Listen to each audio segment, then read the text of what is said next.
said we at dinner with no plates. Yeah, we had dinner with no plates. Because you supposed to have some food you ain't want to eat. Talk about something you don't want to be chewing on camera. But we can have food on the table without having plates, though. First of all, that's the goal, ain't it? How you gonna eat with these plats? I just can't do soup. Oh my gosh, y'all. We here at the other side of the moon with the owner himself, Mark. Hey. Man, I feel like the whole city is gonna know about this space, man. What's up, teacup? What's up, man? It seems like it should be a teacup sitting right here. We should have like little teacups or something, you know. Yeah, But it's cool. Next time, I'm gonna bring a gift next one.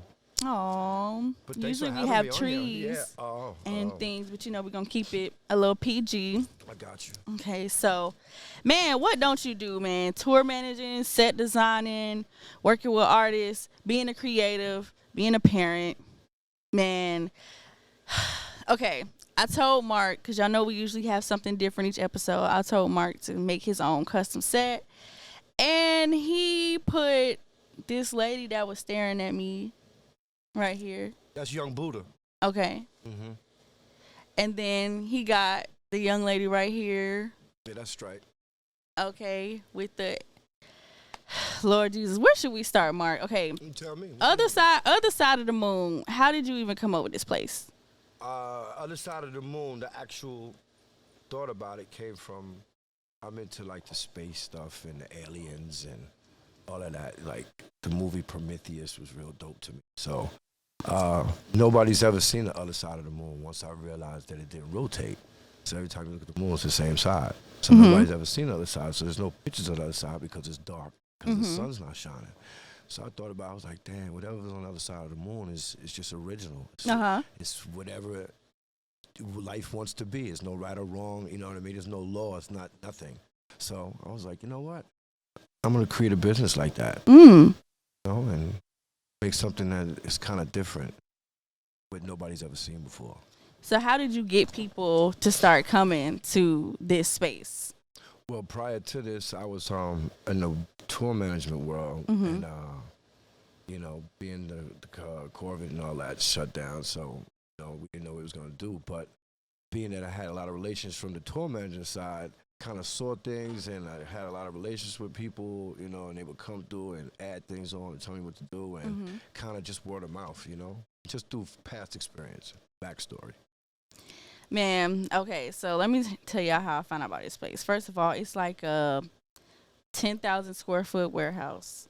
Probably more than that. No, half of that. Half of that? It's 5,000. It's 5. Okay, about 5,000 square foot warehouse space. Y'all have seen us far. We done built so many different sets for each episode. Every time I've come here, this man has offered me tree, snacks. Man, like, what's just like, first of all, who even has that much tree to give out? Well, what I do is, weed is like like who trips about passing weed? You know what I'm saying? Some people do. Yeah, that's corny though. They shouldn't be smoking. You know what I mean? They need another drug to do, not weed. Weed is about sharing. Like people who smoke a blunt. Hey, you smoke? Yeah, yo, roll up. You got a blunt? Look at how high. I got weed. Got blunt. You know what I mean? You make friends. It's a friendship drug. So, not even a drug, but to me, it's like, if I'm gonna smoke some trees by myself and I got friends, why not give it to you? What am I selling it for? We're gonna smoke together anyway. If you roll up and you boss away, we gonna sit there smoking it together. Yo, you wanna hit it? Yeah. So why not I just give it to you? Weeds make friends, like M&Ms. M&Ms make friends, like we make friends. Oh, it's so sweet. And speaking of like tour manager, man, like who all have you worked with while just being on the road? Cause I'm finally getting like a first glimpse of I did my own tour myself, but I'm getting a glimpse of it on like a larger scale. So just tell us about your experiences with like tour life and stuff. Tour life started like 2017. It was random. Got a call from a friend that started a business some years ago, and he built his resume up, and he was working with people like Nicki, Wayne, Jill Scott, Kid Cudi, Playboy Cardi. At one time, Little Uzi Vert, but not no more. So when I came on board, it was when Cudi was coming back out tour. So I kind of got thrown in the fire, learned how to be a tour manager from him. And it's a lot of responsibility, and it's a job for real. So it's not built for everybody. You know what I mean? people say like, oh, I want to be on the road, I want to do tours, but you have to manage so many people, you have to be in contact with so many people, booking flights, venues, making sure you got all the sprinters, all the vans. Man, talk to me, man. What's been some of your wildest experiences? Well, shit. I mean, besides, you're right. You got to do all of those things, but at the same time, the most important one is the artist. You got to make sure that artist is straight, because your job is to make sure that the artist doesn't want for anything. That tonight when they perform, all you got to do is grab a mic and go do your job and get off and be able to get back to where you want to go safely, back to your normal life. So once you complete that, you got to make sure that's first. That's the one who pays the bills. Mm-hmm.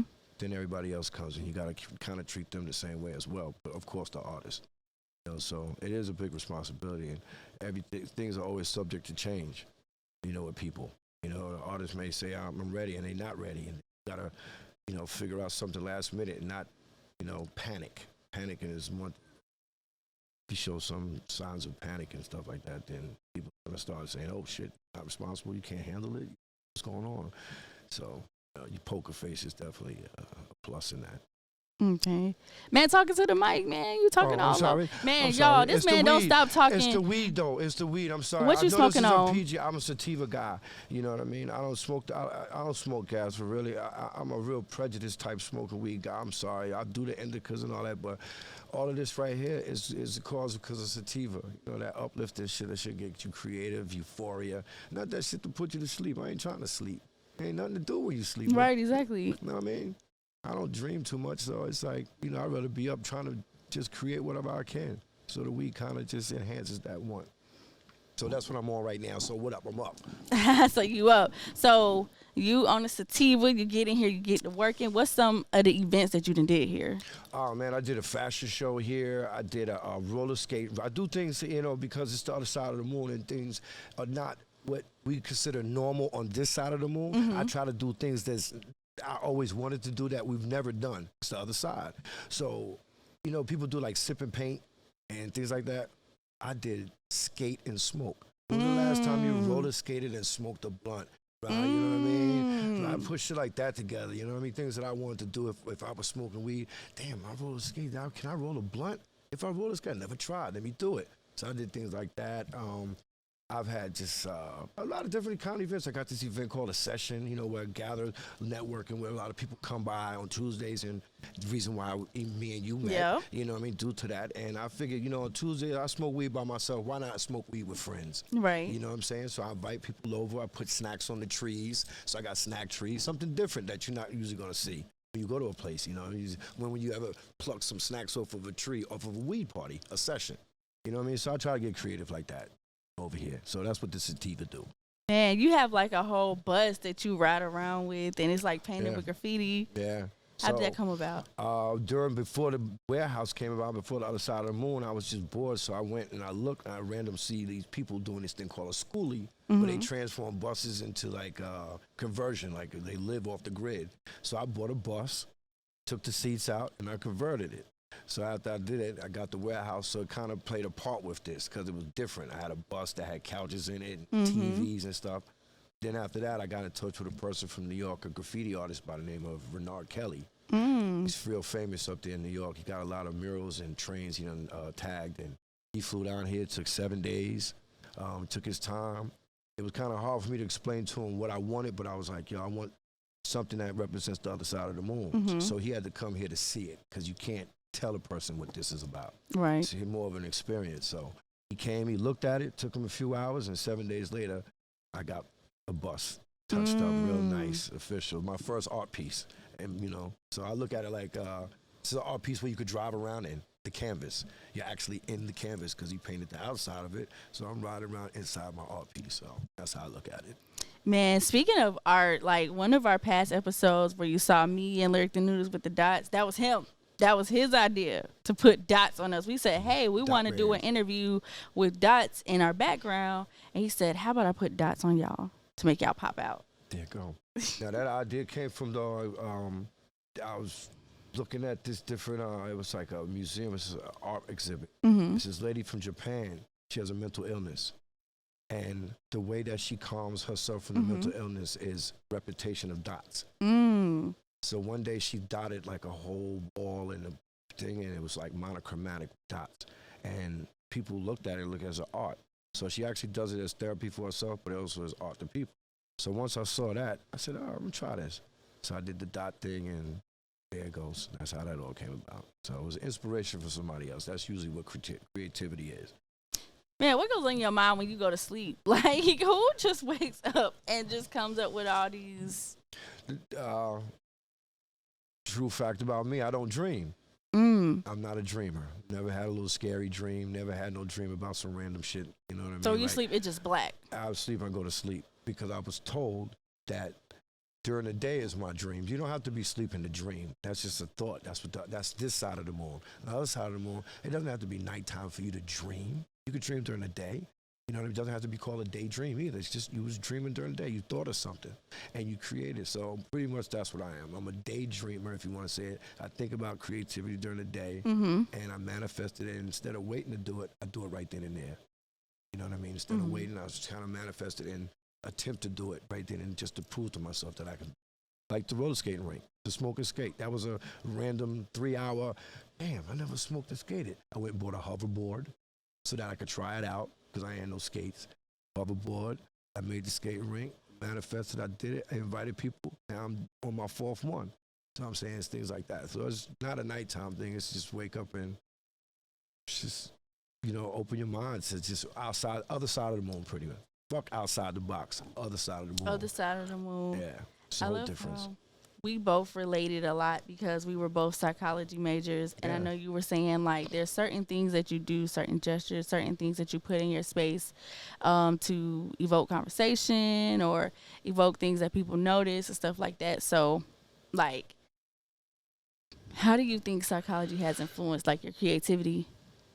Because I've realized on the touring side, even though I was doing fashion as well, but when you do fashion and you do like touring, you gotta realize like it's a big responsibility with that. It's super responsible. You have to know how to cater to the person and know what they want before they want it. You gotta pay attention without them saying, like, you gotta see when they come in the morning and they always drink a Pepsi after they smoke a cigarette.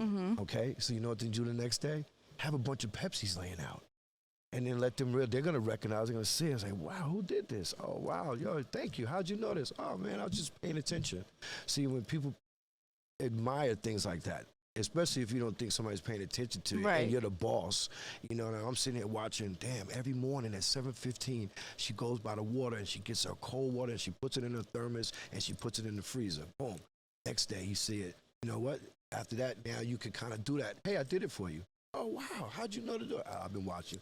Wow, thank you. So that's all a psychology thing. You know what I mean? You were studying people. So when you study people and doing a tour manager thing, you got to study. You got to make sure that artist, you got to know if they're on the good side, bad side, what's going on. Should I ask the question? Should I just keep to myself? Should I offer? Can I joke at the time? So you got to learn the artist every day and study them. So that's the psychology, studying people and their behaviors. So you definitely need that in that kind of occupation, because you don't know when, they want to be bothered, stuff like that,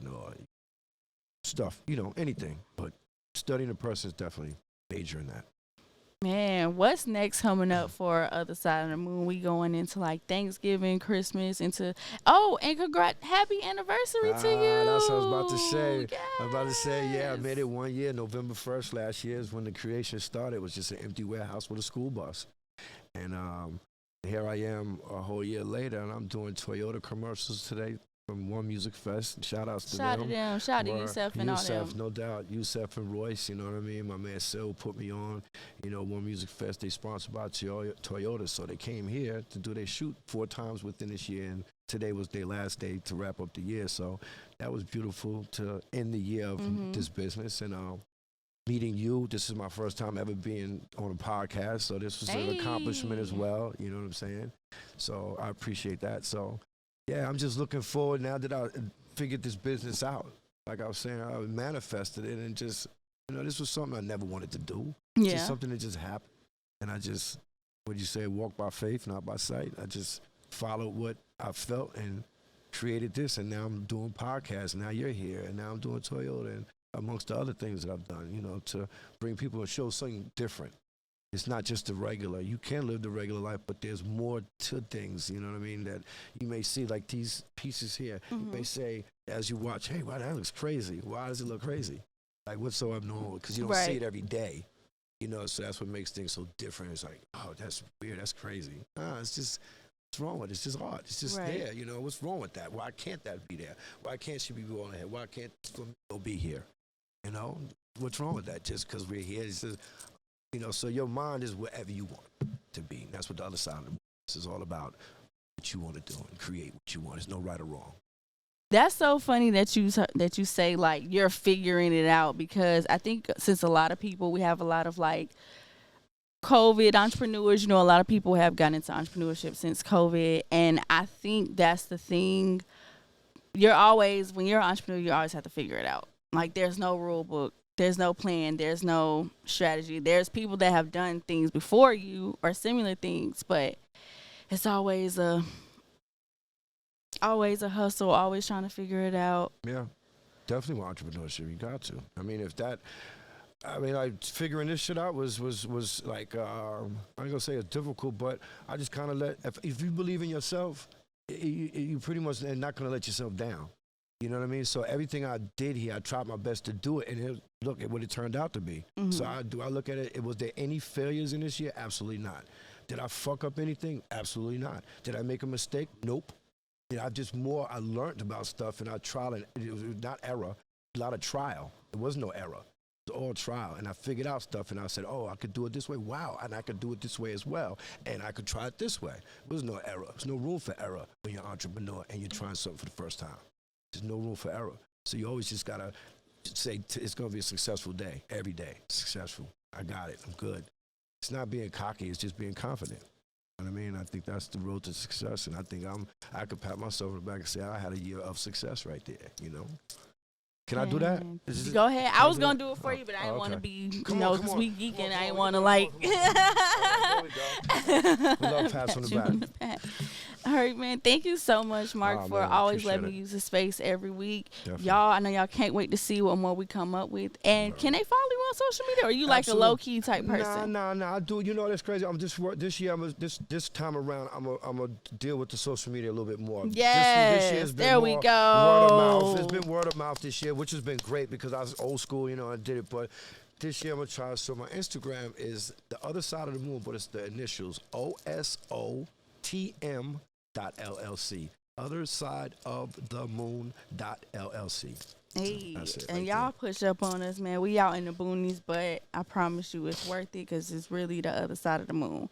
Make sure y'all follow Spill the Tea TV. That's Spill the Tea with 2 A's, and then myself, Teacup, CEAACUPP _, and we out.